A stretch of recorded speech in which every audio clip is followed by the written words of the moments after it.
கிருபானந்த வாரியார், பாம்பன் சுவாமிகள், அருணகிரிநாதர் முதலிய எத்தனையோ குருமார்களுக்கு முருகப்பெருமான் நேரிலேயே தரிசனம் தந்ததாக புராணங்கள் சொல்கின்றன. முருகப்பெருமானை நாம் கூட தரிசனம் செய்ய முடியுமா? அருணகிரிநாதர் எழுதிய திருப்புகழின் 62வது பாடல் திருச்செந்தூர் திருத்தலத்திற்கு உரிய இந்த பாடலை மனதார நாம் பாடி வந்தால் முருகன் கனவில் வந்து காட்சி தருவார். இதை நாம் இப்பொழுது பார்க்கலாமா?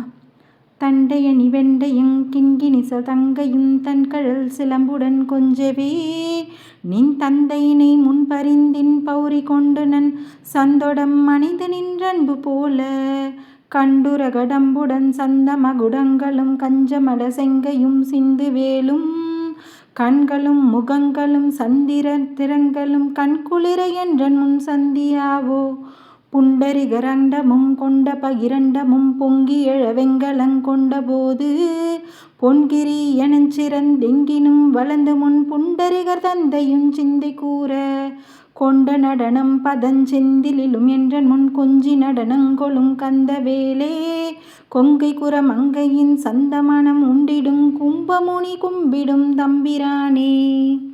இந்த பாடலுக்கான விளக்கம்: தண்டையும் வெண்டயமும் கிண்கிணியும் சிலம்பும் ஒன்றுபட்டு கொஞ்சி ஒலிக்க உன் தந்தையாகிய சிவபெருமான் முன் பலம் வந்து உன்னை அணைந்து நின்ற அன்பு போலவே இப்பொழுது நான் உன்னை கண்டு மனம் ஒருமைப்பட மணி முடிகளுடன் கொடியும் வீலும் 12 கண்களும் 6 திருமுகங்களும் என் கண்முன் வந்து தோன்றலாமோ?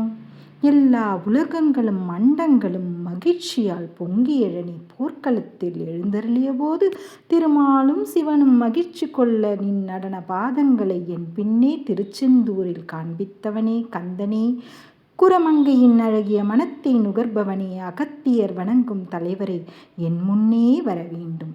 வெற்றிவேல் முருகனுக்கு அரோகரா, வீரவேல் முருகனுக்கு அரோகரா, சக்திவேல் முருகனுக்கு அரோகரா, திருச்செந்தில் ஆண்டவனுக்கு அரோகரா, ஜெயந்திநாதருக்கு அரோகரா. பக்தியுடன் திருமதி பிரவீணா.